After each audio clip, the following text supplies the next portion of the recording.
if you want to win the hearts and minds of people, all you need to do is this.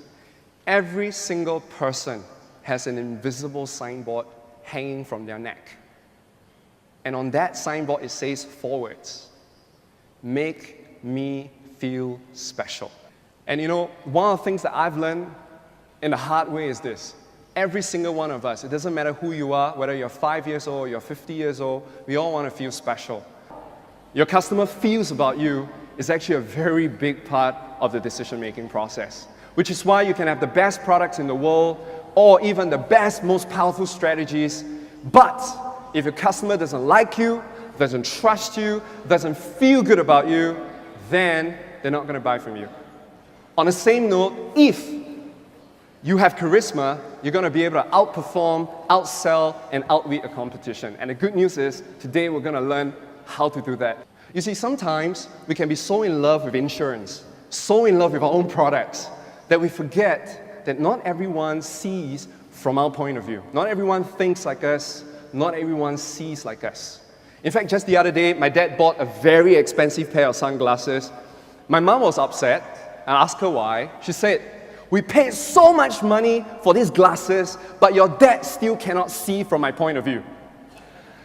So you can see, clearly, it is not easy to see from another person's point of view.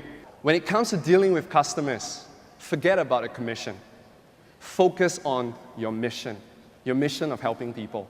Because you know, the world has a way of working things out. When your heart is in the right place, when you truly want to help your customers, they will in turn also help you. That's the way the world works. So the second key I'd like to share with you is on the screen, and that is, remember to go the extra mile for your customer. The third key is my favorite key, so I'm going to leave it to the last. The third key has got to do with how you see your customers. Raise your hand if you have a fierce father, a father that's extremely fierce. Very good. Now, put them all together, you get my father. Extremely fierce. So I had to wait for him to finish dinner before he's in a good mood. So I sat him down, I looked him in the eye, and I told him, I said, "Dad, I love you." My dad listened for a while, looked at me, and said, "Be a man!" So I said, "Okay, I love you, Dad." And then after that, we stopped talking for at least about 5 days. Because it was just so embarrassing, you know. It took so much courage. My mom was so much better. She was so much more gracious. I sat my mom down. I told her, I said, "Mom, I love you." Then she smiled. She said, "Come, boy, sit down." Mommy, know nowadays, you know, life can be very stressful. But it doesn't mean that you must think of killing yourself. She thought I was about to commit suicide. So maybe that's why it's so difficult to say "I love you" in Asia. Because either we thought that you're about to kill yourself or you want to borrow money. So you say "I love you." Anyway, the lesson is this. Everybody wants to feel special. 5-year-old, 50 years old, we're all the same.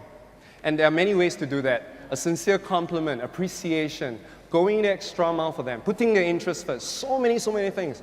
Because at the end of the day, people don't care about how much you know until you first show them how much you care about them. And that's really the crux of a human being. So in closing, I want to do a recap for you. Here's the first 3 keys. Key number 1, see from your customer's point of view. Key number 2, go the extra mile for your customers. And of course, key number 3, make your customers feel special. You see, at the end of the day, you realize that all these 3 keys have one gigantic lesson. It all revolves around your customers because they're all telling you one thing. If you want to succeed in this business, you got to put the customers at the center of everything that you do. And that means you got to stop becoming competitor obsessed. You got to stop becoming commission obsessed, and you got to start becoming customer obsessed.